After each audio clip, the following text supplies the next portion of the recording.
পেটি রেখে দিন তো পেটি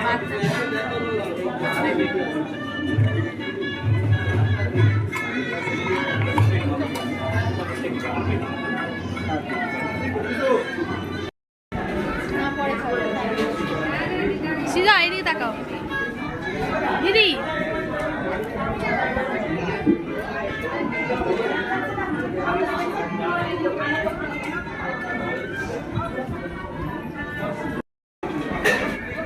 মাছটা হেভি না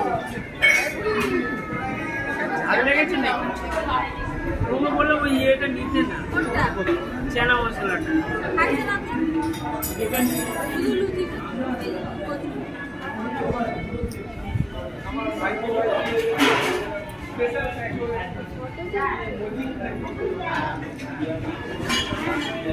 জলটা বার করে